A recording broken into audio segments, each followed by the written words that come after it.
For today's video nga mga karoliks, tayo'y magluluto-lutuan.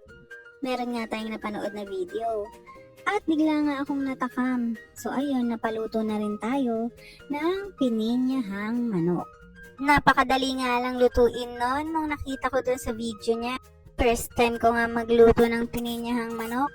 Kaya wag niyo naman ako i-judge. Tignan niyo kung tama ang ginagawa kong pagluto, ha?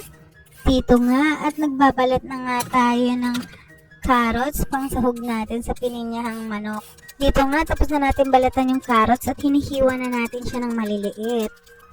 At sinunod ko na nga rin ang paghihiwa ng patatas. Maliliit lang yung patatas natin kaya hindi ko na siya binalatan. Hinugasan ko na lang siya ng maayos. Dito naman nga magbabalat na tayo ng sibuyas at bawang. Paggisa natin sa ating pininyahang manok. Inuna ko ang lutuin ang ating carrots dahil para mamaya mas malambot na siya pag isinama natin dun sa ating pininyahang manok. At dito nga, pati ang carrots, lulutuin na natin kasi matagal nga silang maluto tapos isa-set aside na lang natin mamaya. At dito nga, luto na ang ating carrots at patatas. Hahanguin muna natin siya. At itatabi lang muna natin. Dito nga, magigisa na tayo ng sibuyas at bawang. At pag naluto na nga ang ating sibuyas at bawang, ilalagay na natin ang ating manok.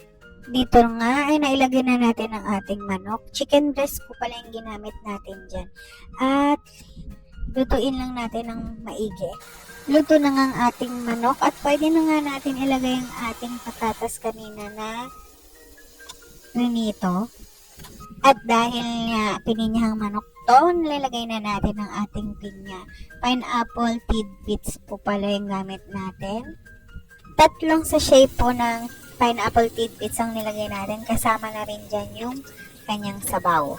At naglagay na nga ako ng patis. Patis yung pinanglasa ko dyan. At syempre, mekos-mekos lang rin natin para kumalat yung alat. At maglalagay na nga tayo ng evap milk. Nung napanood ko nga pala tong pininyang manok, akala ko literal na pinya lang ang ilalagay.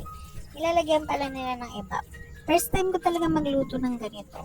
Kung may maliman po kayong makita sa pagluluto ko, pasensya na po. First try. At sinundan nga lang natin yung pagluluto ng napanood natin na video. Yan lang naman yung mga ingredient niya ron.